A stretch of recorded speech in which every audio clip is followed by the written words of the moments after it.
When my family handed me the house keys, I cried. It wasn't just a house. It was a fresh start after years of working double shifts. But a week later, my fiancé's parents arrived with a moving truck, announcing, "It's our house now." They had no idea the deed was still solely in my name, and I had already started planning my next move. My name is Lauren Vale. I'm 32 and I manage financial portfolios for a firm in New York where the men all wear the same shade of blue, and the women all wear the same strained smiles. For a decade, my life was a meticulously managed spreadsheet of ambition and sacrifice. I worked through lunches, took night classes for my certifications, and lived in a shoebox apartment in Queens that was perpetually filled with the scent of my neighbors' cooking and my own exhaustion. I was building a future brick by painstaking brick, and it was a lonely, thankless construction project. That's why the house felt like a miracle. It was a small, charming colonial in Maple Ridge, a leafy suburb that felt a world away from the city's concrete canyons. It had a porch swing, a small garden where my mom immediately envisioned planting peonies, and a kitchen with a window over the sink.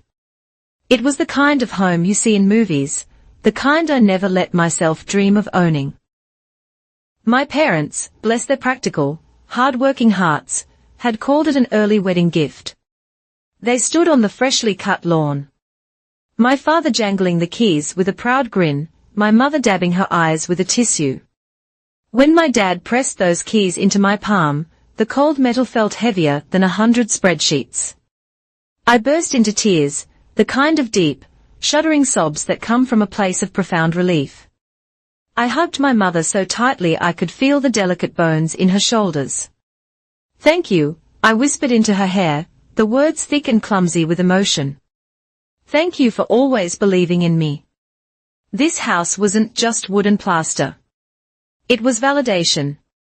It was their way of saying, "We see how hard you've worked. You deserve this. You deserve to rest."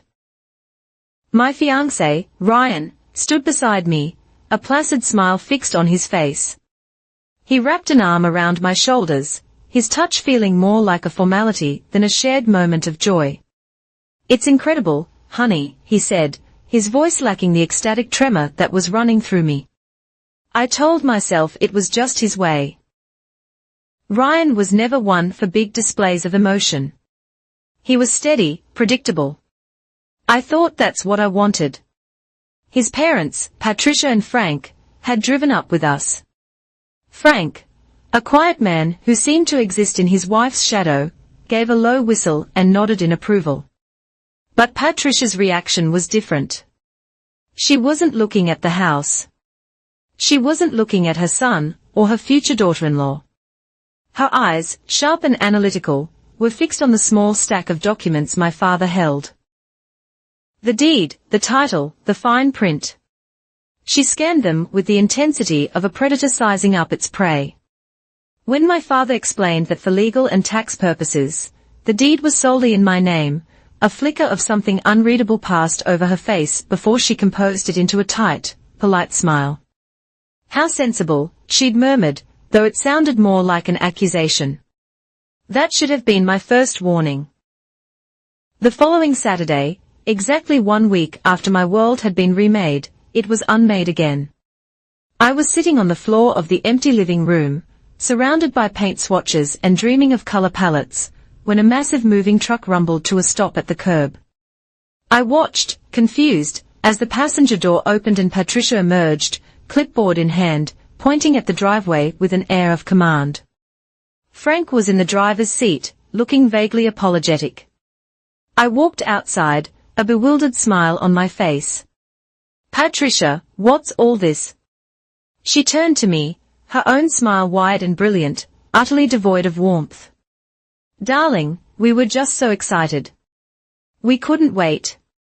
We wanted to get a few of our things in before the wedding rush." She waved a dismissive hand at the truck. "Just the essentials." Behind her, 2 burly movers were lowering a ramp. I could see their ornate mahogany dining table, a monstrosity that belonged in a medieval castle, not my charming colonial. My stomach twisted. Your things? I asked, my voice barely a whisper. I don't understand. Are you storing them here? Patricia let out a short, theatrical laugh, as if I had just told the most amusing joke. Storing them? Oh, sweetie. No, we are moving in. Frank and I decided it's high time we lived closer to you too. And with all this space, it's just perfect for all of us. A real family home. The world tilted on its axis. The chirping birds, the gentle breeze, the scent of cut grass, it all faded into a roaring in my ears. I looked past her to the truck where Frank was now directing the movers to unload a heavy, brocaded armchair. They were moving in. They had made this decision, packed their lives, and arrived on my doorstep without a single conversation. I took a breath, trying to anchor myself to reality. Patricia, I said, my voice firmer than I felt. This is a lovely thought, but this is a two-bedroom house. It's for Ryan and me. My parents bought it for us. I held up my hand, the phantom weight of the keys still there. The house is in my name. The words hung in the air between us. I expected shock, perhaps embarrassment. What I got was a look of pitying condescension. Patricia's smile tightened at the edges. She stepped closer, lowering her voice to a conspiratorial whisper, as if sharing a secret between women. Oh, that's just temporary, dear. A formality, she said, patting my arm. A man should be the head of his household. It's not proper for a woman to hold significant assets on her own. Ryan will sort out the paperwork after the wedding. It's for the best family property. I was frozen. Every feminist, independent, self-sufficient bone in my body screamed in protest, but I couldn't make a sound. I looked desperately toward the street, searching for Ryan. Where was Ryan? He was supposed to be meeting me here, and as if on cue, his car pulled up behind the moving truck. He got out, saw the scene, the truck, his parents, my shell-shocked face, and his expression was not one of surprise. It was one of weary resignation. He knew. He knew this was happening. He walked over, avoiding my eyes. Mom, he said, his tone mild, like he was scolding a child for taking a cookie before dinner. I thought we were going to talk to her about this first. Why delay the inevitable? Sweetie, Patricia cooed, turning to him. It's a done deal. It makes the most sense for the family. I finally found my voice. Ryan, it came out as a strangled plea. Say something, I pleaded. Defend me. Defend us. He glanced at me, his eyes full of a frustrating mix of guilt and impatience. Lauren, let's just not make a scene, he said. My parents are just trying to help. We can talk about it later. Later. The word was a death knell. There would be no later. The lines had been drawn. My gift, my sanctuary, my symbol of a new beginning had been colonized in the space of 10 minutes. It was no longer a home, it was a territory to be defended. Patricia was already directing the movers toward the front door, discussing where her china cabinet would go.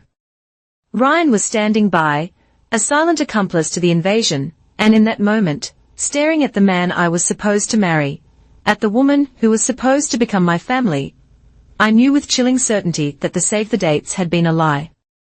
This wasn't going to be a wedding, it was going to be a war. The week that followed the arrival of the moving truck was a masterclass in psychological warfare. Cloaked in the suffocating guise of wedding planning and familial affection, the love I thought Ryan and I had built didn't just die. It was revealed to have been a phantom all along, a projection of my own hopes onto a man who was, at his core, a hollow space waiting to be filled by his mother's ambition. The change in him was both subtle and seismic. It started with conversations that would curve away from any practical topic, like a car swerving to avoid a pothole. We should probably sit down and figure out a budget for the property taxes and insurance, I said one evening, trying to steer us back to the reality of homeownership. Ryan, who was scrolling through his phone, didn't even look up. Babe, let's not get bogged down in the boring stuff. We have cake tastings to worry about, he said, with a light, teasing tone.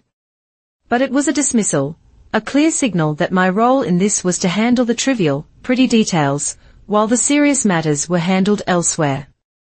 The word "we" was a lie. When he spoke of finances, now it was a closed door. My name on the deed, once a source of pride, had become a conversational dead end. My suspicion, a tiny cold seed planted on the lawn that Saturday, began to germinate.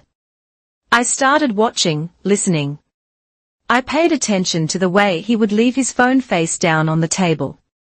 The way he would take calls from his mother in another room, his voice a low, conspiratorial murmur. The confirmation of my fears came not with a bang, but with the quiet rustle of paper. I was looking for a spare car key in his briefcase when my fingers brushed against a thick manila envelope. Inside was a crisp, clean photocopy of the entire house deed and purchase agreement. My name, Lauren Vale, was highlighted in fluorescent yellow, as if it were a problem to be solved. My heart didn't race. It slowed to a heavy, painful thud. He had taken the most significant documents of my life, the proof of my hard-earned security, and delivered them into the hands of the very people who sought to undermine it.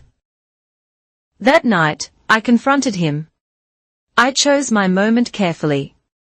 After dinner, when a semblance of our old normalcy had settled over us, I placed the photocopied deed on the coffee table between us. Why did you give this to your parents, Ryan? He had the grace to look momentarily flustered before his practiced placidity slid back into place. He let out a small, condescending laugh. Lauren, you're worrying too much. They are just excited. My mom is a planner. You know that. She just wanted to have all the paperwork in one place to help us get organized. It's a good thing. Really? Help us, or help them? I pressed, my voice dangerously calm. Patricia made it very clear she believes this house should be family property. Is that what this is about? Organizing its transfer out of my name. You're being dramatic, he said. The phrase was a well-worn tool in his arsenal of deflection. You're twisting things. The final illusion of our partnership shattered a few nights later. I was in our apartment, and Ryan was in the shower. His phone, which he had carelessly left on the nightstand, buzzed. It was a call from Patricia. I normally would never have answered, but this was no longer a normal time. My life had become a covert operation. I swiped to answer and held my breath, saying nothing. For a moment, there was silence, and then Patricia's voice, sharp and clear, cut through the quiet. Ryan, did you talk to the lawyer about the quitclaim deed?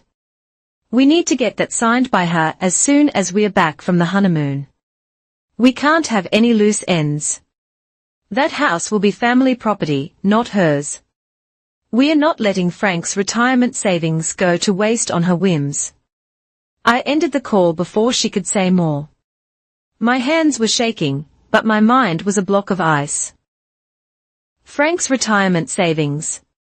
The story they had woven was that my parents' gift was being matched by their contribution to the wedding. It was a lie. They had contributed nothing to the house. They were simply laying claim to it, and my fiancé was their agent. He wasn't just a bystander, he was an active participant in the conspiracy to strip me of my own gift. When he came out of the bathroom wrapped in a towel, I said nothing about the call. Instead, I looked at him, really looked at him, and saw a stranger. I told him his mother had called, that I missed it, and watched his face for a flicker of deceit. There it was, a brief tightening around his eyes before he smiled. Oh, probably just calling about the seating chart again. That was the moment I stopped being a fiancé and became an archivist. The emotional part of my brain, the part that felt the sting of betrayal and the ache of lost love, was cordoned off. The financial manager took over. I began to build my case, with the same meticulous detail I used to build client portfolios. I set my email to automatically forward any correspondence from Ryan or his parents to a secure private account. I backed up years of text messages. I downloaded a voice recording app on my phone and made sure it was active whenever he was around. My grief was real, but it was a luxury I could not afford. My security came first. My methodical investigation soon bore more fruit than I had anticipated. While reviewing our shared credit card statement to look for wedding expenses, I noticed a recurring monthly transfer to a bank account I didn't recognize. It wasn't a huge amount, just a few $100s here and there, but it was consistent. A few clicks later, sifting through our joint account, the one I primarily funded, I found the source. Ryan had set up automatic transfers from my debit card to a secret savings account, an account solely in his name. He was siphoning my money, my hard-earned, double-shift, eating ramen noodles money. I traced it back 6 months. It started small, then grew. He was stealing from me. It wasn't a mistake. It was a strategy. He and his family weren't just planning to take my future, they were actively stealing from my present. I didn't storm into the living room and throw the bank statements in his face. I didn't scream or cry. I sat there in the quiet glow of the laptop screen and took a screenshot. I saved it to a folder on a thumb drive, labeling it Exhibit A, unauthorized transfers. I felt a strange, chilling calm settle over me. The man I was preparing to fight was not the man I had loved. The man I had loved was a fiction. This man, the thief, the liar, the coward, he was real, and he was predictable. His greed and arrogance were his weaknesses, and I would use them against him. People say that love is blind. That's not quite right. Love isn't blind, it's a choice to overlook the things you're not ready to see. I had seen the little red flags for years, the way Ryan deferred to his mother, his casual entitlement, his discomfort with my financial independence. I just hadn't wanted to read what they were signaling. But now I could see everything with perfect 2020's clarity. I was just pretending to be blind for a little while longer. The performance of a lifetime was about to begin, and I was ready for my starring role. The invasion was not a single event, but a creeping tide of occupation. It began on a Tuesday morning. I had left the house early to pick up some more paint samples, holding on to the fiction that my choices for this home still mattered. When I returned, the front door was ajar. A strange silence hung in the air, the kind that follows a disruption. The first thing I noticed was the light. It was different, dimmer. They had taken down the simple, airy linen curtains I had just hung and replaced them with heavy damask drapes in a suffocating shade of burgundy. They looked like they'd been stolen from a funeral parlor. My living room, which I had envisioned as a bright, open space, had been brutalized. My comfortable, modern grey sofa was gone, pushed against the far wall like a piece of refuse.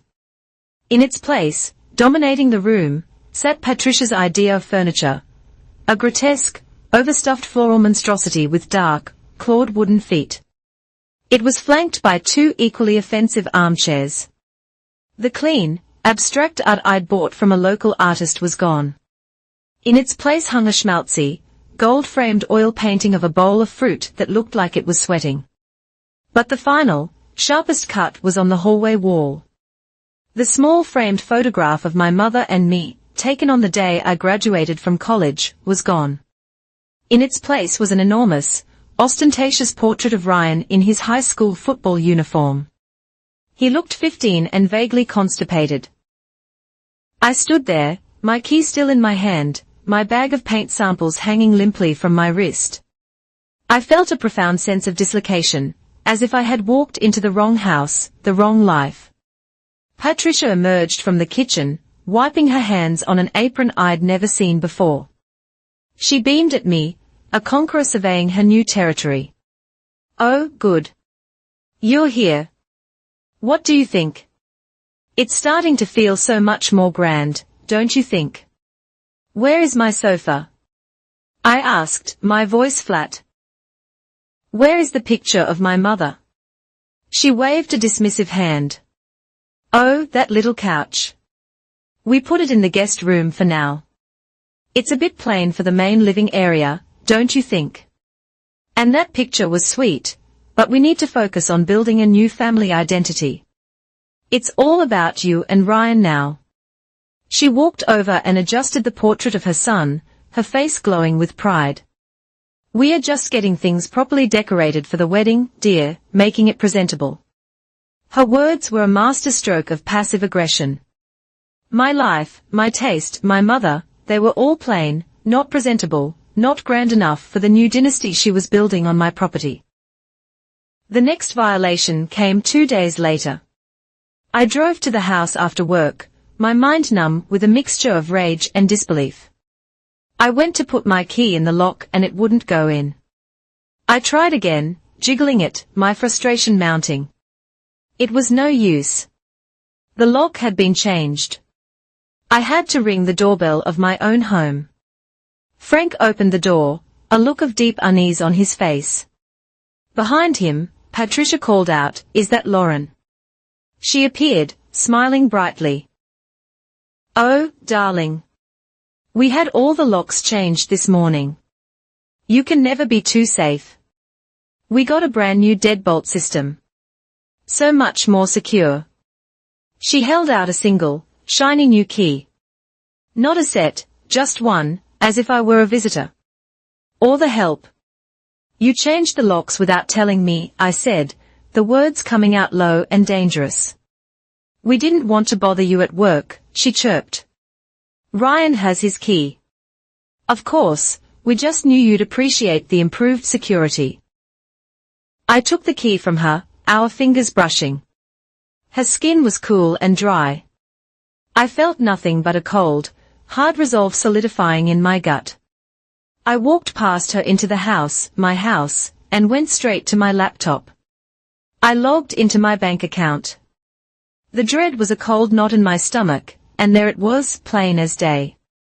A charge from Maple Ridge Lock and Key for $485, and another charge from Appliance City for $2,300 for a new stainless steel refrigerator I had not ordered, to replace the perfectly good one that came with the house. All of it, every last cent, debited directly from my checking account, the one my paychecks went into, the one Ryan had access to. He had given her my debit card information, or worse, had simply approved the charges himself. The betrayal was no longer just emotional. It was transactional. I printed the statements, the ink stark and black against the white paper. More evidence for my file. That night, Ryan didn't come back to our apartment. When I called him, his voice was distant. "I'm just going to stay at the house tonight." "Babe," he said, "it's just easier, you know, to help my mom with the last of the boxes and everything. It's just more convenient." Convenient. He was abandoning our shared life in Queens for the convenience of supervising my dispossession in Maple Ridge. He stayed there the next night and the night after that. Our conversations became clipped and functional, stripped of any intimacy. He was a ghost in our apartment, a stranger on the phone. He was already living in his new reality. One in which I was a problematic tenant, not a partner. The ultimate humiliation came on Saturday. I had gone to the house to retrieve some books I needed for work. As I was leaving, carrying a small box, I saw one of the neighbors, an older woman named Carol, who was tending her rose bushes. She gave me a friendly, pitying smile. "Hello, dear," she said, wiping her brow with a gloved hand. "It's so much work getting a house ready for new owners, isn't it, Mrs. Vale?" The older one was just telling me how lucky they are to have found such a dedicated helper like you to get everything in order before her son and his fiancé move in. She thought I was the cleaning lady, the paid help. She looked at me in my jeans and t-shirt and then at the house where Patricia was currently directing a gardener to rip out the peonies my mother had wanted to plant. And she made the most logical assumption. Patricia was the lady of the manor, and I was the staff. For a second, a hot, furious retort rose in my throat. I wanted to scream, "This is my house." I wanted to scream, "This is my house. That woman is a thief." But then a wave of icy calm washed over me. This was better. Let them think this. Let them underestimate me completely. I gave Carol a tired, knowing smile. "You have no idea," I said, my voice carrying just the right note of working-class weariness. "But the family is very particular. You do what you have to do." I nodded towards the house. "They certainly have their vision." "Well, you're doing a wonderful job," she said kindly. "Thank you," I replied. "I try." That was it. That was the last straw. I drove back to the Queen's apartment that no longer felt like home, and began to pack. Not everything, just one large suitcase. I packed practical clothes, my work laptop, my toiletries, and then I went to the small fireproof safe in my closet. I carefully took out the original notarized deed to the house in Maple Ridge. I took out the title, the purchase agreement, the bank statements showing the unauthorized charges, the printouts of the secret bank account Ryan had been funding with my money. I slipped the entire file, my entire arsenal, into a protective sleeve and placed it at the very bottom of the suitcase, beneath a stack of sweaters. I zipped the bag, the sound echoing in the quiet apartment. I took one last look around at the life I had shared with Ryan. A life that was now nothing more than a museum of my own naivete. They thought they were taking over a house. They had no idea they were creating an enemy. They saw me as emotional, hysterical, a woman to be managed and placated. They probably thought I would eventually break down, give in, and accept my diminished role in their grand family plan. When they saw me leave with a suitcase, they would assume I was running away in tears, defeated. But I wasn't running. I was relocating to a better strategic position. I was going to a hotel where I could think clearly, where my space was my own, and where I could plan my next move without the constant, suffocating pressure of their presence. They thought they had won. They thought this was the end of the fight. The fools. This was just the end of the beginning. I was leaving in silence, yes, but I was preparing for the day my actions would roar. They were crying tears of joy now, celebrating their victory. I was preparing for the day they would cry for a very different reason. The hotel room was a sanctuary of anonymity. Crisp white sheets, generic art bolted to the walls, and a minibar stocked with overpriced nuts. It was the most peaceful place I had been in weeks. There was no floral sofa staring at me, no portrait of a teenage jock judging my every move. Here, in this sterile, impersonal space, I could finally breathe, and I could plan. I laid the contents of my file out on the king-sized bed, the documents fanning out like a hand of winning cards, the deed, the bank statements, the screenshots of the secret account. It was a sorted, depressing collection, the anatomy of a grand betrayal. But I wasn't looking for evidence of their guilt anymore. I already had that in spades. I was looking for a weapon. As a financial manager, I live in the world of fine print. I've spent my entire career reading dense, jargon-filled contracts, looking for the loopholes, the hidden risks, the single misplaced comma that can cost a client millions. I applied that same forensic focus to my own purchase agreement. I read every line, every subsection, every boilerplate addendum. My parents, practical and shrewd, had used their longtime family lawyer to draft the gift agreement. He was a man who believed in preparing for the worst while hoping for the best. And then I saw it, tucked away in the 14th section under the heading Conditions of Gift, was subsection C. It was a single, elegant sentence, a beautiful little masterpiece of legal foresight. Clause 14C. The real property gifted herein is considered a non-marital asset, the title to which is non-transferable. The gift shall revert fully and exclusively to the donor, Lauren Vale, in the event of a marital dispute, legal separation, dissolution of the engagement, or failure of the intended marriage to legally transpire for any reason. I read it once, then twice. A slow, wolfish grin spread across my face. It was an atomic bomb packed into 37 words. It meant that their entire scheme, the quitclaim deed Patricia mentioned, their plan to absorb my house into the family property, was built on a foundation of sand. The moment the wedding was off, the house was unequivocally, untouchably, and forever mine. Their leverage was zero. They just didn't know it yet. My first call was to Mara. She was my best friend from business school, a woman who had gone on to become a shark of a litigator at a top Manhattan firm. She answered on the second ring. Lauren, everything okay?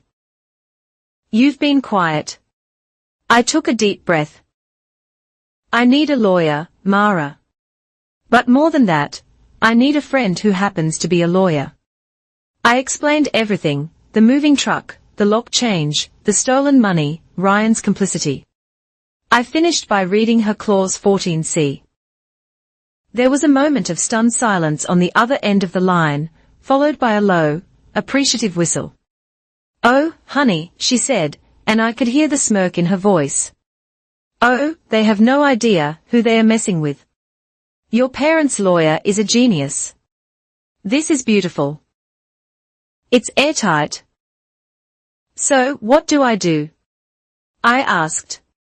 For now, nothing, she said, her tone shifting into full-on lawyer mode. You've secured the evidence. You're out of the house. That's perfect.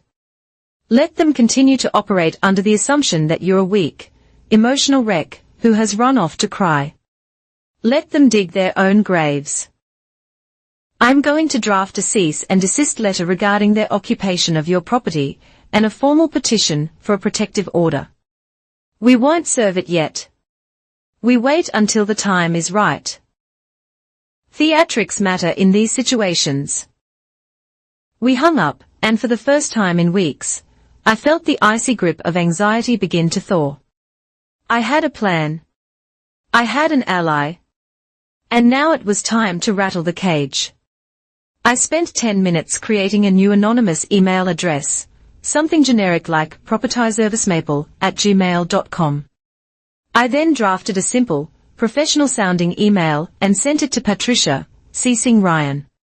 Subject: Preliminary Property Valuation Inquiry, 124, Oak Street, Maple Ridge. Dear Ms.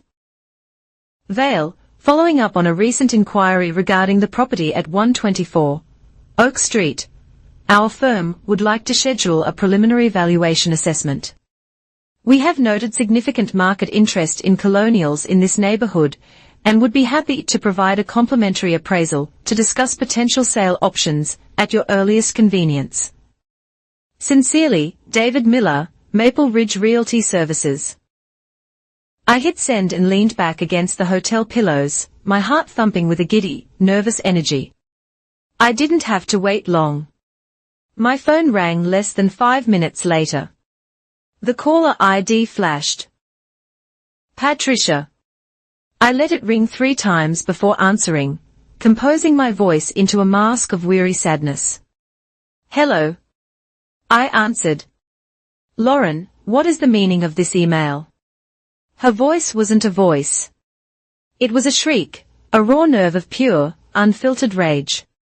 Who is David Miller, who gave you permission to sell our house? Our house. The 2 most beautiful words she could have possibly said. I don't know what you're talking about, Patricia, I said, my voice quiet and intentionally fragile. Don't you play dumb with me. The email, the realtor.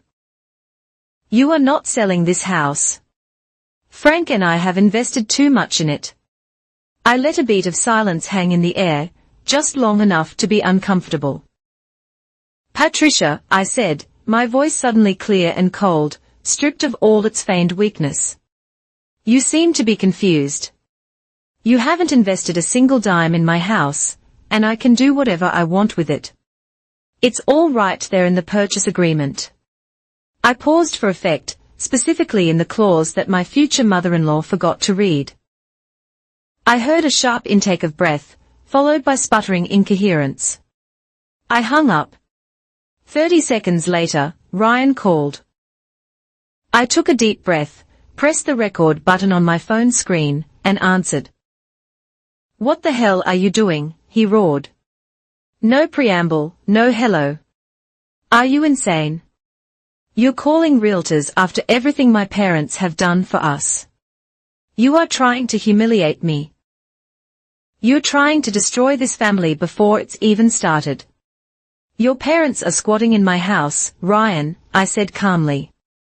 And you've been stealing money from my bank account. It's not your house. It's our house, he screamed, his voice cracking. It's family property. My mother was just trying to get the paperwork sorted so it would be legal and proper. You're being selfish and ungrateful. I listened as he ranted. A torrent of accusations, justifications, and threats. He was admitting everything. He was confirming the conspiracy, the intent to get the deed changed. His mother's role as the ringleader.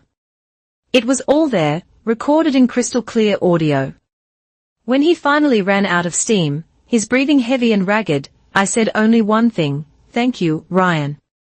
I have everything I need now. I hung up before he could respond. I saved the recording, labeling it Exhibit B, the confession. I looked again at the documents spread across the bed. It wasn't just about the law anymore. I knew what they truly valued, what they were truly terrified of losing. It wasn't the money, not really. It was their image, their reputation in their comfortable suburban world. Patricia's status as the magnanimous matriarch. Ryan's image as the successful young man from a good family. Their entire identity was built on a carefully constructed facade of social honor. I held the legal documents that could strip them of the house. And I held the recordings and bank statements that could strip them of their precious reputation. I had the law on my side, and I had their deepest, most profound fear in my hand. They thought they were in control. But I was the one holding all the cards. The rehearsal dinner was held at the Gilded Sparrow, a restaurant that specialized in overpriced American cuisine and manufactured ambience. It was Patricia's choice, of course. The private room was swathed in muted tones of cream and gold. The tables adorned with towering floral arrangements, and an intimidating number of forks. The air was thick with the scent of lilies and self-congratulation.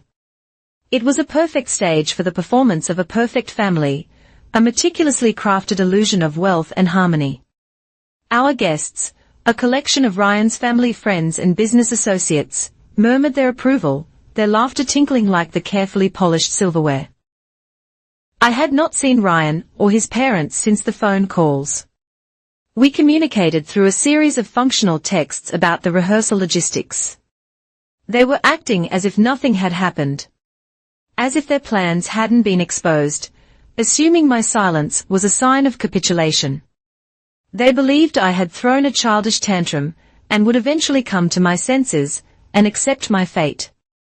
It was a fatal miscalculation. I chose my dress with the precision of a general choosing his armor. It was a simple, elegant sheath of dark emerald green. It was not the soft, virginal white of a blushing bride, but the color of money and cold, hard envy. I wore my hair pulled back sleekly, my makeup flawless. I was not here to celebrate a marriage. I was here to officiate a funeral. When I walked in, a hush fell over the room. Ryan, standing beside his mother, looked visibly relieved. He must have thought my polished appearance was a white flag. He came towards me, a practiced smile on his face. "Lauren, you look stunning." He leaned in to kiss my cheek, but I turned my head slightly so his lips met the air. I gave him a smile that didn't reach my eyes. "Thank you, Ryan." Patricia, draped in a garish gold dress, glided over. "Darling, we were so worried. We are so glad you decided to be reasonable." She squeezed my arm, her rings digging into my skin. I simply looked at her, my expression unreadable. The dinner was a masterclass in denial. Frank gave a rambling, inoffensive speech.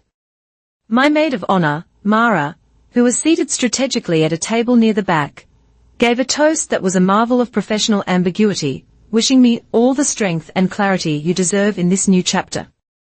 I noticed her phone was propped up subtly against a water glass, its small black lens facing the head table. The camera was rolling. Finally, after the main course was cleared, Patricia stood up, tapping her champagne flute with a knife. A reverent silence fell. This was her moment, the coronation she had been planning. She beamed, a benevolent queen surveying her loyal subjects. "I want to thank you all for being here to celebrate Ryan and Lauren," she began, her voice dripping with saccharine sweetness. "As a mother, you dream of this day. You dream of your son finding a wonderful partner and building a life." She paused, her eyes sweeping the room before landing on me. "Frank and I have always believed that a strong family needs a strong foundation.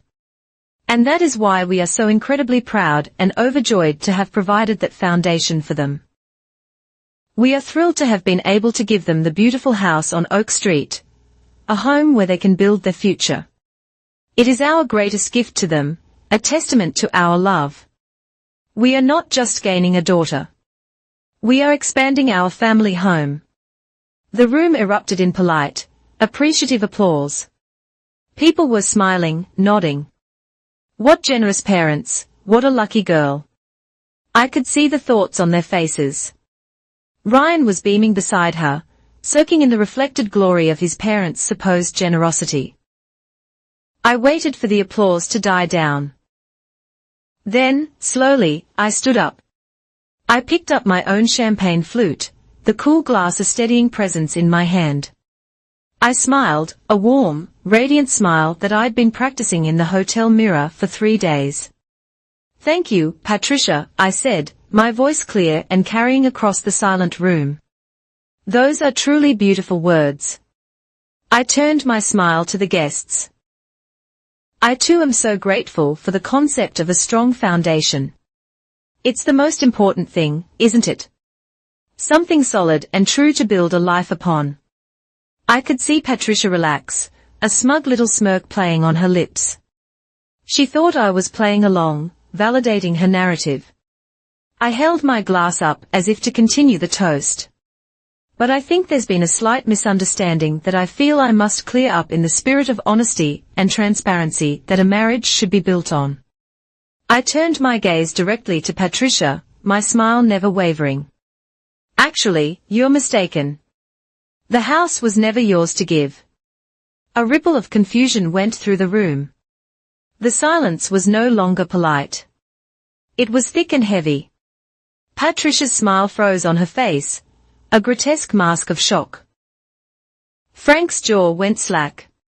Ryan's face began to drain of all color, turning a pasty, sickly white. "The house," I continued, my voice even and conversational, "was a gift, a wonderfully generous gift from my parents. To me, solely to me." I reached into my small clutch purse and pulled out my phone. With a few practice taps, I brought up a PDF of the purchase agreement. I held it up so the screen glowed in the dim light. "You see, in matters of finance and property, the fine print is everything," I said, my tone becoming that of a lecturer explaining a complex concept to a room of slow students. And my parents' lawyer was very, very thorough. "I'd like to read you all a small, but incredibly important piece of that fine print. Clause 14C, I began to read, my voice ringing out with perfect clarity in the dead quiet. The real property gifted herein is considered a non-marital asset, the title to which is non-transferable. The gift shall revert fully and exclusively to the donee. Lauren Vale. In the event of a marital dispute, legal separation, dissolution of the engagement, or failure of the intended marriage to legally transpire for any reason. I looked up from the screen. For any reason, I repeated softly, letting the words hang in the air like poison gas. Which means this entire performance of a happy, generous family gifting a home is, well, fraud. A collective gasp went through the room. Whispers started to erupt, spreading from table to table like a virus. Patricia's face had crumpled, her mask of benevolent matriarch shattering to reveal the ugly, grasping greed beneath. Ryan, his face now a blotchy, furious red, finally found his voice. He stood up, knocking his chair slightly. "Lauren, stop it," he hissed, his voice a mixture of pleading and fury. "You don't have to do this here." I turned my head to look at him, my expression one of cold academic curiosity. I looked at this man I had once thought I loved, this weak, spineless creature, who had conspired to steal from me, and I felt nothing but a profound, cleansing pity. "You're right, Ryan," I said, my voice cutting through his. "I don't have to do this." I paused, letting my eyes sweep over the shocked faces of his family's friends, all of whom were now staring at him with a dawning horror. I looked back at him. "I want to do this." His face fell, the last bit of fight draining out of him. He knew he was beaten. He sank back into his chair, utterly defeated. I looked back at the assembled guests, all of whom were now openly staring, their forks forgotten, their dinners growing cold.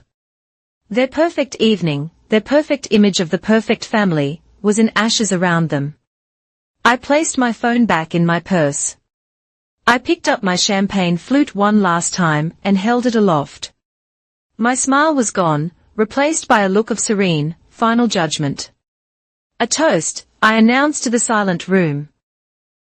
"To those who take what belongs to others." I paused, my eyes locking with Patricia's, watching the last vestiges of her composure crumble.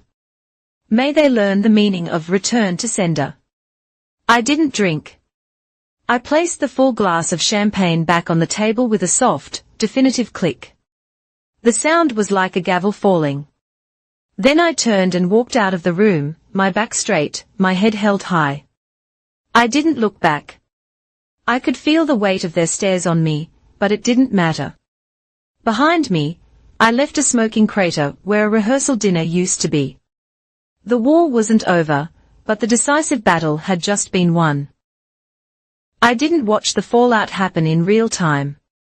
I went back to my hotel room, ordered a club sandwich from room service, and slept for 10 solid hours, a deep, dreamless sleep of profound exhaustion, and even more profound relief. I woke to the buzzing of my phone. It was a text from Mara. It contained only a link and a single sentence, "You're a verb now." I clicked the link. It took me to TikTok. The video was shaky, clearly filmed from across the room. But the audio was shockingly clear. It started with Patricia's speech, her voice oozing condescension and false generosity about our family home. Then the camera zoomed in on me as I stood up. The caption in bold white letters appeared at the bottom, "Wait for it." She came with receipts. The video showed my calm, smiling takedown, the reading of the clause, Ryan's sputtered interruption, and my final cold dismissal. "I want to do this." It ended with me placing the champagne glass on the table, the sound amplified for dramatic effect. The creator had set it to a trending audio clip of a woman saying, "The audacity." The video was posted under the username, Justice for Jane Doe. The title was, "My friend's fiance is an icon. Shut down her controlling gaslighting in-laws at the rehearsal dinner." It had 5.4 million views. It had been posted 12 hours ago. I scrolled through the comments, my fingers trembling slightly. There were thousands of them. A roaring digital waterfall of public opinion. Clause 14C is my new Roman Empire. The way he says, you don't have to do this, and she says, I want to do this. Chills. Queen energy as a lawyer. This is better than porn. The airtight clause. The public reading. The walk-off. 10/10. No notes.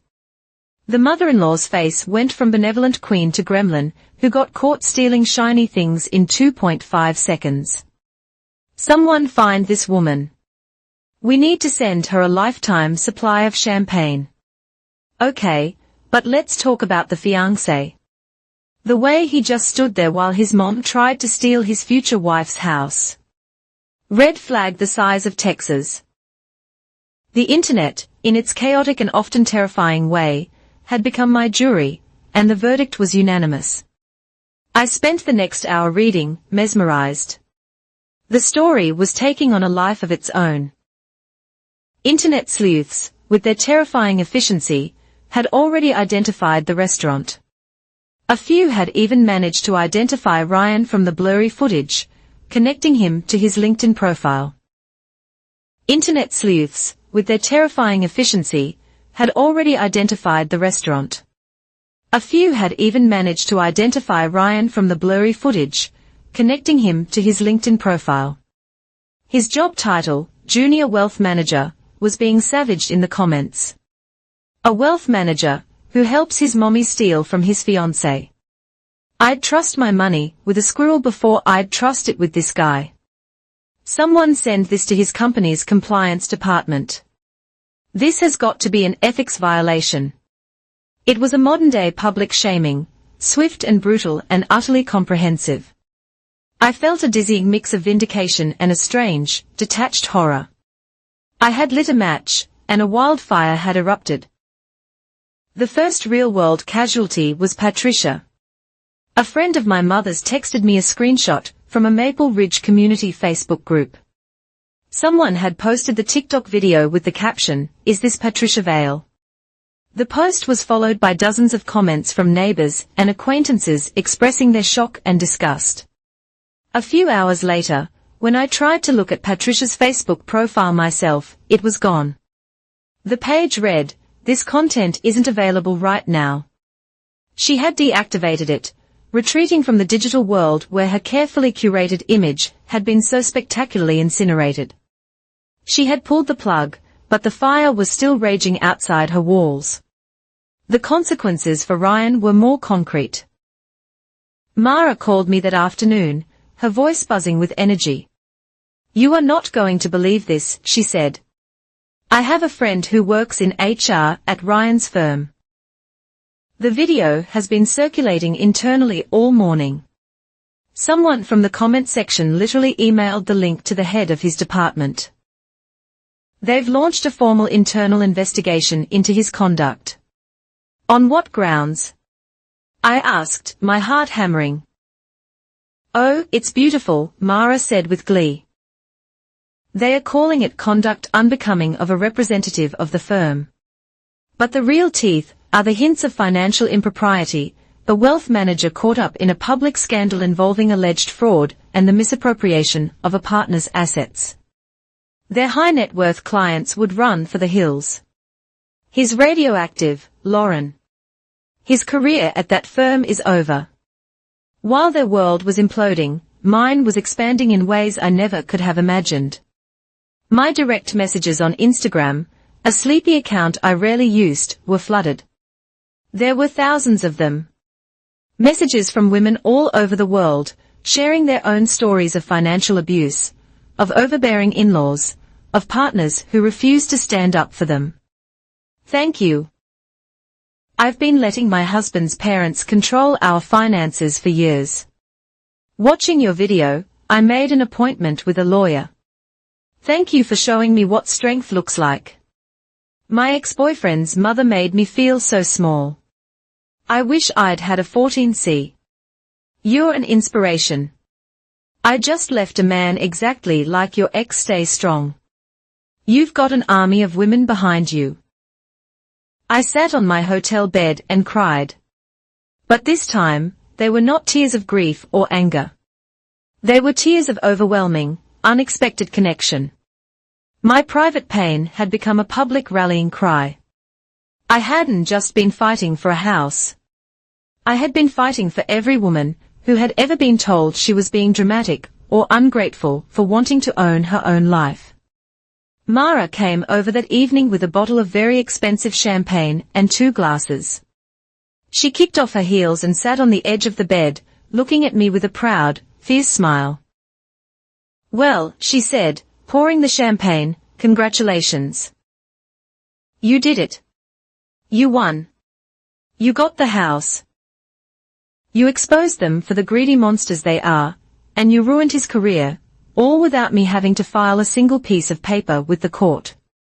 It's the most efficient legal victory I've ever seen." She handed me a glass.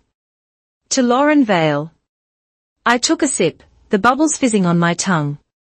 The victory felt good, but it also felt incomplete.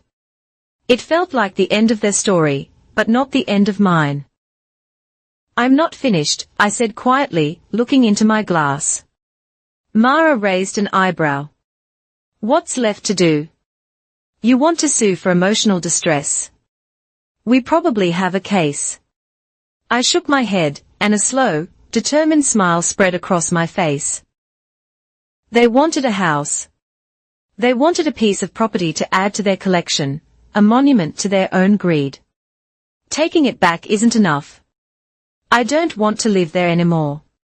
Every time I'd walk through the door, I'd think of them. I looked at her, my eyes shining with a new idea, a new purpose that had been crystallizing with every supportive message I received. "I'm just getting started." The next morning, I didn't call a real estate agent. I called a different kind of lawyer, one who specialized in non-profit law and charitable trusts. I explained what I wanted to do. I wanted to donate the house. I wanted to transfer the deed, every last square foot of it, to a new charitable foundation. They could never have it. They could never live in it. They could never profit from it. But their story, their grasping, ugly attempt to take it, would be the seed from which something good would grow. "And what will you call this foundation?" the lawyer asked. I thought of my mother, of her quiet strength and unwavering belief in me. I thought of her name, a simple, classic name that stood for integrity and grace. "The Vale Foundation," I said, a wave of certainty washing over me. "The Vale Foundation for Women's Independence." They would never set foot in that house again.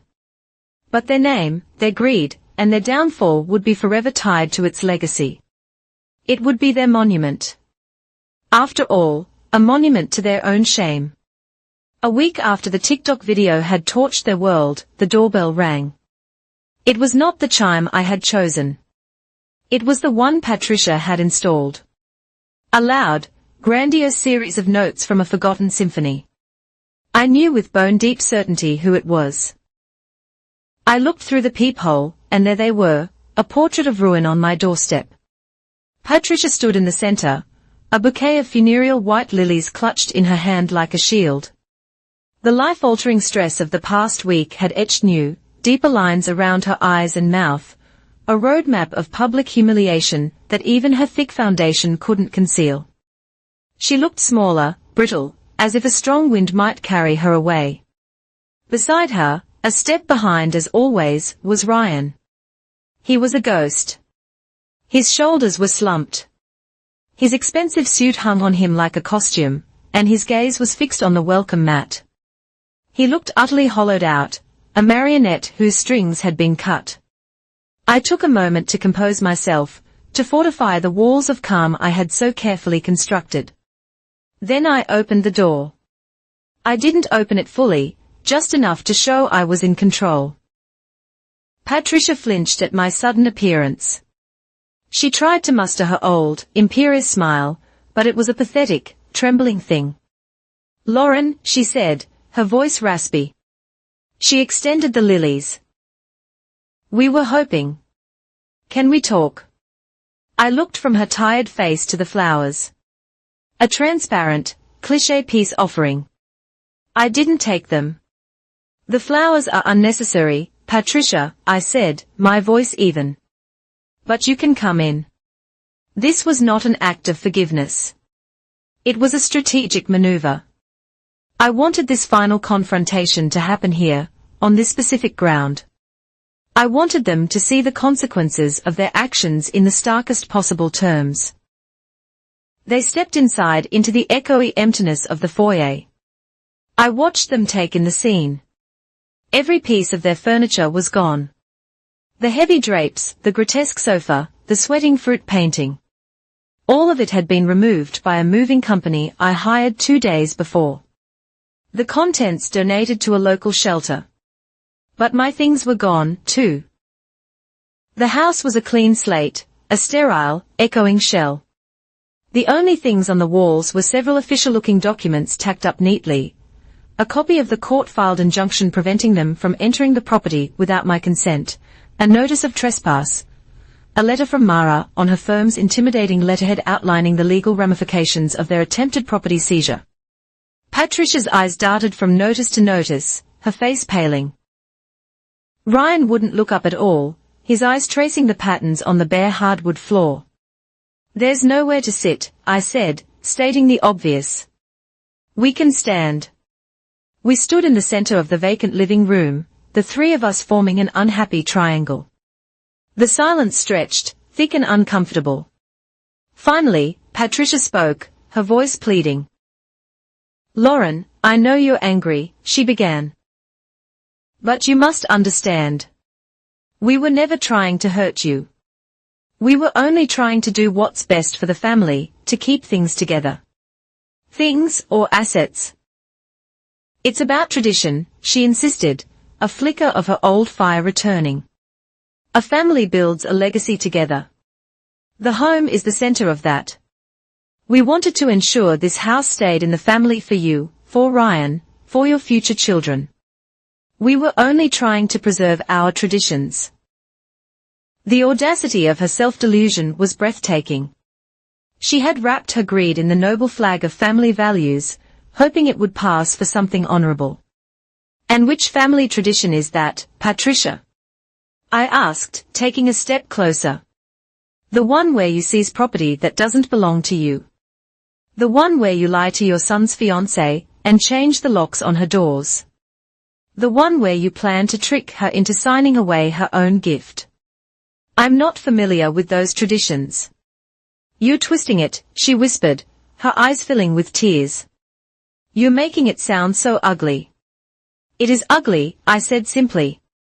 I turned my attention to the silent statue beside her. Ryan. He flinched when I said his name, but didn't look at me. Lauren, please, he mumbled to the floor. Don't. What? I pressed. Don't ask you to speak for yourself for the first time in your life. Don't ask you to look at me.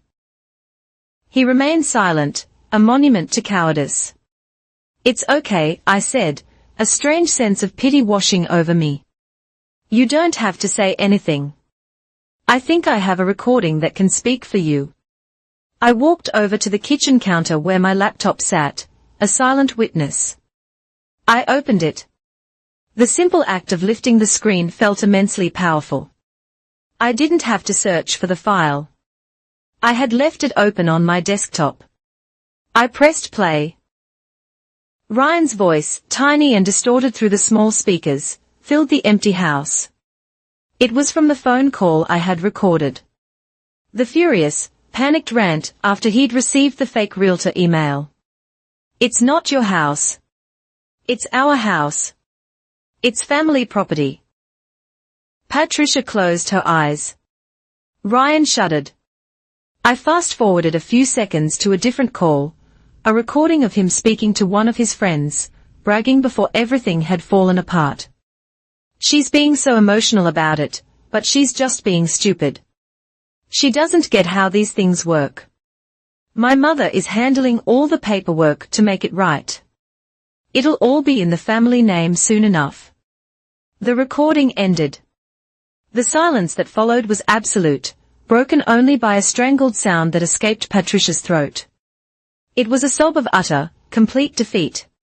The carefully constructed reality she lived in, the one where she was a noble matriarch and I was an ungrateful hysteric, had been demolished by her own son's recorded words. She looked at Ryan, her expression one of profound, wounded betrayal. He had not only been her accomplice, he had been a fool. I closed the laptop slowly. He called me stupid, I said, my voice devoid of emotion. But the stupid one is the person who schemes to commit fraud and then confesses to it over the phone. Patricia began to cry in earnest, her shoulders shaking. Ryan finally looked at me, his eyes red-rimmed and pleading. For what? I wasn't sure. Forgiveness. Absolution.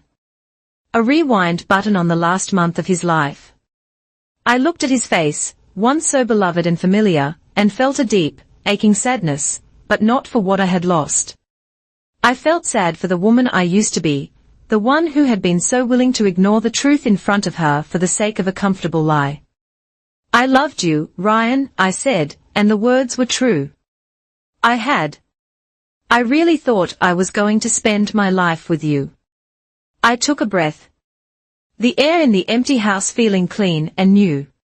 But I love my self-respect more. And you and your mother tried to take that from me, along with this house. You can't have either. I walked to the front door and held it open. I'd like you to leave now. Patricia, still sobbing, didn't move.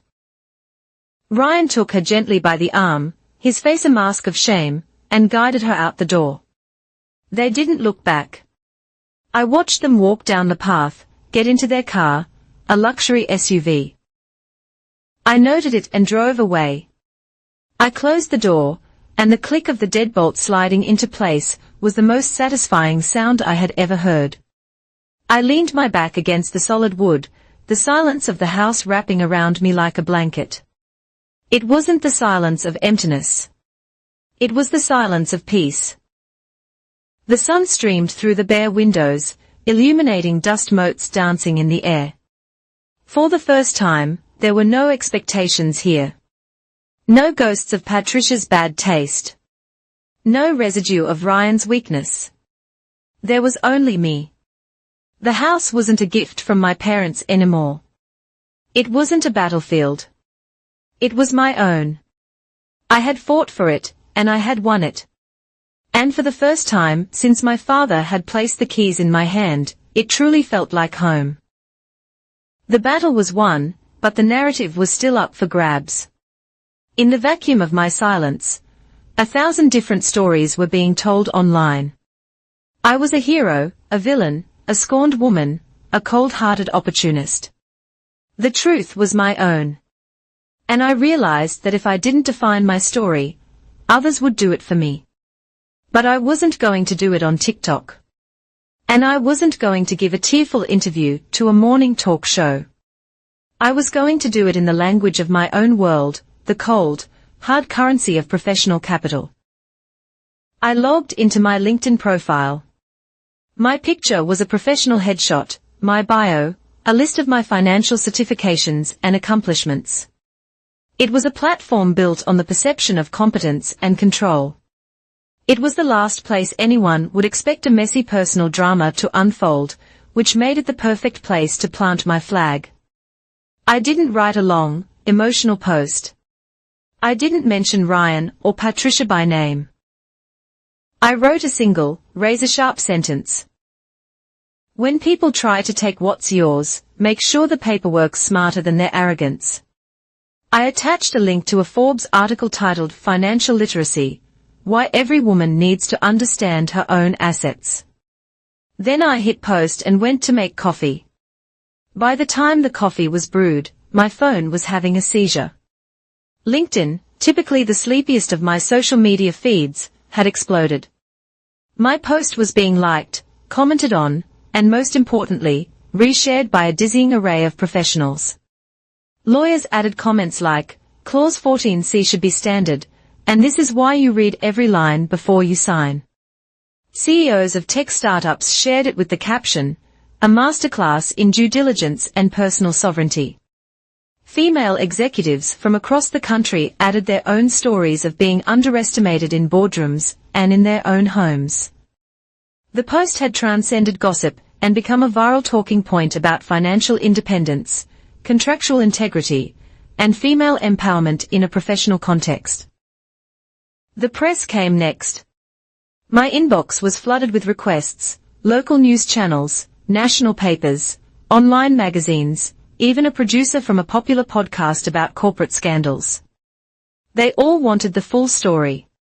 They smelled blood in the water and wanted to chronicle the kill. I politely declined every single one. To one particularly persistent journalist from a New York tabloid, I sent a simple statement: my personal life is private. The only comment I am willing to make is that a house is built of wood and stone, but a home is built of trust and respect. Family isn't always home. That quote, detached from the messy details, was printed in several outlets. It had the intended effect. It made me sound dignified and thoughtful while implicitly framing the veils as the destructive, untrustworthy force. I was defining the narrative on my own terms, using a scalpel instead of a sledgehammer. The most unexpected email arrived a few days later. It was from the CEO of a fast-growing boutique real estate firm called Aura Homes. They were a disruptive presence in the market, focusing on empowering first-time buyers, particularly women, with transparent financial education and advocacy. Their branding was smart, modern, and fiercely independent. The CEO, a woman named Sarah Jenkins, didn't beat around the bush. Subject: your next move. Dear Ms. Vale, I've been following the public conversation around your LinkedIn post. What you did was more than just a clever legal maneuver. It was a brilliant communication strategy. You controlled the narrative, leveraged the correct platform, and established a position of unassailable strength and integrity. My firm is built on the same principles. We are looking for a head of communications and brand strategy. We need someone who understands that a real estate transaction isn't just about property. It's about power, security, and storytelling. I think that someone is you. I'm not offering you a job because of a viral moment. I'm offering you a job because of what that viral moment proved you were capable of. Let's talk. I read the email 3 times.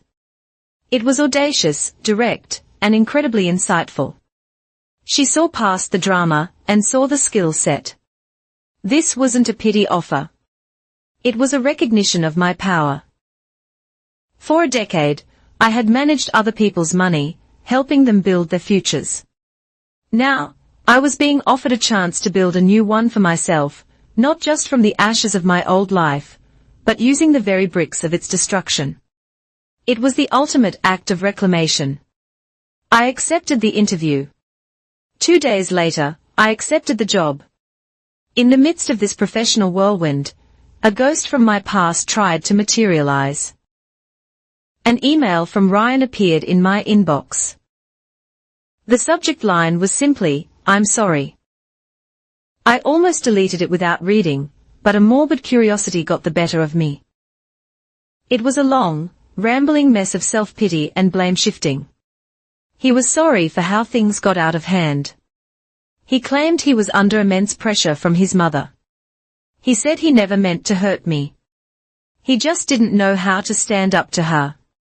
He wrote that his life was a wreck, that the investigation at his firm was ongoing, but that he would likely be fired, and that people he had known for years were now shunning him. I read his words and felt absolutely nothing. No anger, no sadness, not even a flicker of the love I once felt. It was like reading a letter from a stranger about a problem that had nothing to do with me. His desire to explain wasn't for my benefit. It was for his. He wanted the catharsis of confession, the relief of being heard. He wanted one last chance to manage my perception of him. I owed him nothing. My silence was my answer. I moved the email to the trash folder and then emptied the trash. It was a quiet, digital execution. But I knew the world, the one that had followed the TikTok, was still watching. They needed an ending. So I gave them one. That evening, I drove to the house in Maple Ridge. The setting sun cast a warm golden glow over the porch. The lawn was green. The windows were clean. And a profound sense of peace radiated from the place. I took a photo on my phone. It wasn't a selfie. It wasn't a picture of a for sale sign. It was just the house, standing quiet and whole in the beautiful light. I posted it on my Instagram, the one account where I had received thousands of messages of support. The caption was only 5 words long, still mine, still peaceful. The comment section immediately lit up. There were thousands of hearts, champagne bottle emojis, and house emojis. The update we all needed. And that, ladies and gentlemen, is how you win. He wanted to explain. She said, new post. Iconic. They understood. Everyone understood. I didn't need to engage with his pathetic email. I didn't need to issue another statement. The picture and the caption were my response. It was my final word on the subject of Ryan and his family. The house was mine. The peace was mine. His chaos was his own to live with. I had learned the immense power of a well-placed, well-timed public statement. But I had also learned the even greater power of strategic silence. My silence told Ryan he was no longer relevant. It told the world that I had moved on. It was a declaration, not of anger, but of indifference. And indifference, I realized, is a far more devastating final blow than rage could ever be. Revenge is a dish best served cold, but I found it was even more satisfying when served with champagne and canapés under the warm glow of recessed lighting. 3 months after my life imploded, I hosted a party in the house on Oak Street. It was not a housewarming, it was a closing ceremony. The transformation was absolute. The rooms, once echoing with emptiness and legal notices, were now filled with life. I had hired a design firm to create a space that felt like a high-end, welcoming corporate lounge. The walls were painted a crisp, optimistic white, accented with shades of charcoal gray and the emerald green of my new company's logo. Elegant, modern furniture was arranged in conversational clusters, where Patricia's monstrous sofa once Saturday. There was now a sleek bar staffed by a professional bartender. The air buzzed with the low murmur of important conversations and the clinking of glasses. My guests were a carefully curated collection of the city's movers and shakers. There were partners from top law firms, venture capitalists, senior editors from financial publications, and the entire leadership team from my new job at Aura Homes. Sarah Jenkins, my new boss, stood beside me, a proud co-host. And sprinkled throughout the crowd were a handful of carefully chosen guests from a different world, several prominent members of the Maple Ridge Garden Club and the golf club where Patricia had held court for 2 decades. The invitations sent to them had been deliberately vague, inviting them to the launch of an exciting new philanthropic initiative at a familiar address. I knew Patricia's pride and curiosity would never let her ignore the siren song of a high-profile, social event happening in her old stomping grounds. Near the entrance, where everyone would see it, was a large, professionally framed photograph on an easel. It was a picture of me taken a week ago, on the front steps of this very house. In the photo, I am laughing, my head thrown back in genuine joy. Beside the front door in the picture is a newly installed bronze plaque, its elegant script catching the light. It reads, "The Vale Foundation for Women's Independence." I was standing near the back of the living room, speaking with a journalist from the Wall Street Journal, when I saw them arrive. They hesitated in the doorway, their expressions a confused jumble of apprehension and social anxiety. Patricia was wearing a dress that was a season out of date, her attempt at her former glory now looking merely tired. Ryan was in a rumpled blazer, the ghost of a man who used to command a room. They had clearly expected a small, private gathering, not this spectacle of success. I watched as Patricia's eyes scanned the crowd, her face tightening as she recognized familiar faces from her social circle, all of them looking happy, important, and completely oblivious to her presence. Then her gaze fell upon the photograph on the easel. I saw the exact moment she read the plaque. Her hand flew to her chest in a gesture of pure, theatrical shock. She stumbled back a step, grabbing Ryan's arm for support. Ryan stared at the photo, his face turning a familiar ash and grey. He understood immediately, this was not a party. This was a public execution, and they had willingly walked onto the scaffold. They were trapped. To turn and flee would be a public admission of defeat. To stay was to endure the full, excruciating measure of their humiliation. They chose to stay, melting into the shadows near the back of the room, hoping to remain unseen, but I saw them. I had been watching for them all night. A few minutes later, Sarah tapped a glass for attention. The room fell quiet. She gave a brief, glowing introduction, praising the new foundation's mission, and then she turned the floor over to me. I stepped onto a small, discreet riser that had been set up in front of the fireplace. I held a microphone, my hand steady. "Good evening, everyone, and thank you so much for coming," I began, my voice calm and confident. I scanned the faces in the crowd, a sea of supportive, influential people. My eyes briefly passed over the back corner, but I did not linger. I did not acknowledge them.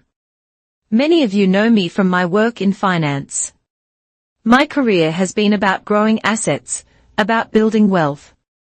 But tonight, we are here to celebrate a different kind of portfolio. We are here to build security, independence, and freedom. I gestured around the room at the very walls that had been the subject of our silent war. This house was a gift to me. A foundation for a life I once planned to build. But plans change, and I realized that the greatest value of this foundation was not to hold up one life, but to help launch many. A murmur of approval rippled through the crowd. That is why this week I completed the legal transfer of this property, in its entirety, to the Vale Foundation for Women's Independence. This building will no longer be a private residence. It will be a resource center. It will host financial literacy workshops for women leaving abusive situations. It will provide pro bono legal counseling and career coaching. It will be a place where women who have been controlled, manipulated, and financially disempowered can come to reclaim their lives. It will be a house that builds women up, instead of a house that men and their mothers try to steal. I hadn't planned to say that last line. The words just came out. A final sharp twist of the knife. A gasp went through the room, followed by a sudden, thunderous wave of applause. It was deafening. The guests were on their feet, their faces alight with understanding and admiration. The journalists were scribbling furiously in their notepads over the heads of the clapping crowd. I looked toward the back of the room. Ryan was staring at the floor, his shoulders hunched as if to ward off a physical blow. But Patricia was looking right at me. Our eyes met across the crowded room. In her gaze, there was no anger. There was no defiance. There was only the vast, empty, echoing ruin of her pride. There was only shame, a profound, soul-deep shame that she would carry with her for the rest of her life. She knew in that moment that I had not just taken the house back. I had transformed it into a permanent, living monument to her greed and her failure. I gave her a small, slow smile. It was not a smile of triumph or of malice. It was a smile of dismissal, a smile that said, "You are nothing to me now." I turned away from her, back to my guests, to my new life. I raised my champagne flute. "Please join me in a toast," I said, my voice ringing out over the subsiding applause. "To new beginnings, to building your own security, to freedom." "To freedom," the crowd echoed. As I took a sip, the room was filled with the blinding white light of camera flashes. They were capturing the moment, immortalizing it, the birth of my foundation, the end of my war, the final, definitive closing of a book that had caused me so much pain. And in its place, an entirely new library was waiting to be written. The wedding was cancelled. The relationship was dead. But I had just married the rest of my life, and the reception was magnificent. The last of the guests had departed, leaving behind a house that hummed with a new kind of energy. The air, once thick with tension and betrayal, was now filled with the lingering ghosts of success, the scent of expensive perfume, the faint aroma of champagne, and the palpable residue of goodwill. Caterers moved with quiet efficiency, collecting stray glasses and empty plates, their movements a soft, respectful ballet in the background of my thoughts. The celebratory buzz had faded into a gentle, resonant silence, the kind that follows a storm when the air is clean and the world feels brand new. I walked through the empty rooms, my heels clicking softly on the polished hardwood floors, my fingers trailing along the cool marble of the new countertop, the solid, unyielding surface a stark contrast to the shifting ground I had lived on for months.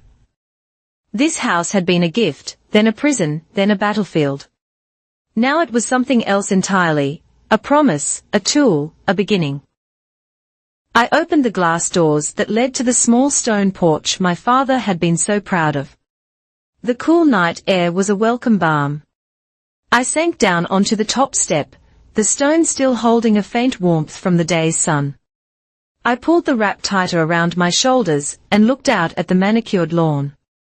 The street lights of Maple Ridge casting long, peaceful shadows. From inside, the clean-up crew's portable speaker played a soft instrumental piano piece, the melody drifting out to me like a distant, gentle memory of the evening's triumph. This was the first moment I had been truly alone all night, and the full weight of the journey settled over me. I thought of the woman I was 4 months ago, crying with joy on this very lawn, so full of naive hope, so blind to the rot that was already beginning to fester in the foundation of my life. I felt a pang of pity for her innocence, but it was a distant, detached feeling, like looking at an old photograph of a person I used to know. She had to break so that the woman sitting here tonight could be built. I thought of Ryan's final desperate email, a pathetic monument to a man who would never understand that the problem wasn't that he couldn't stand up to his mother, but that he didn't want to. And I thought of Patricia, her face a mask of shattered pride in the back of the room, finally forced to confront the reflection of her own ugliness in the bright, shining mirror of my success. I felt no anger toward them anymore. Anger is a hot, heavy thing, an emotion that requires energy and engagement. What I felt now was a profound, cleansing indifference. A soft footstep on the threshold behind me brought me back to the present. It was Mara. She had a half-empty bottle of champagne in one hand and 2 clean flutes in the other. She didn't say anything at first, just came and sat beside me on the step, pouring the last of the champagne into the glasses. She handed one to me, our fingers brushing. We sat in comfortable silence for a long moment, watching the moon rise over the suburban rooftops. The quiet felt earned, sacred.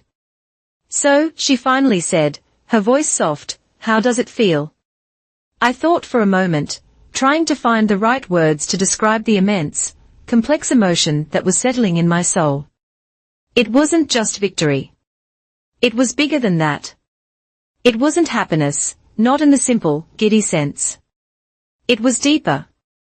I took a sip of the champagne and looked out into the darkness. Light, I said.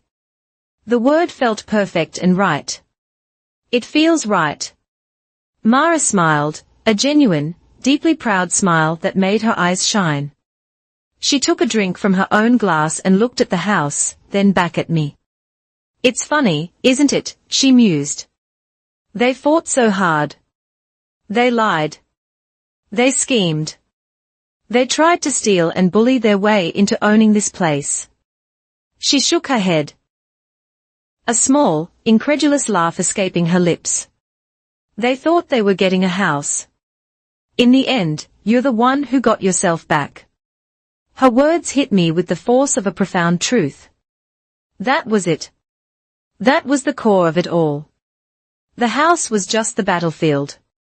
The war had been for my own soul, my own autonomy, my own self-worth. I looked from her face to the front of the property, where a small, tasteful spotlight now illuminated the bronze plaque on the gatepost, the Vale Foundation. My name, my mother's name, a legacy of strength, not of greed. Just then, a sudden breeze rustled through the maple trees that gave the ridge its name. It swept across the porch, a cool, cleansing gust of autumn air. It caught a small white linen napkin left on the railing from the party, sending it tumbling through the air. It danced for a moment in the moonlight, a flash of white against the dark grass, a ghost of a wedding that never was. A surrender flag from a battle I had already won. It was a final, symbolic letting go.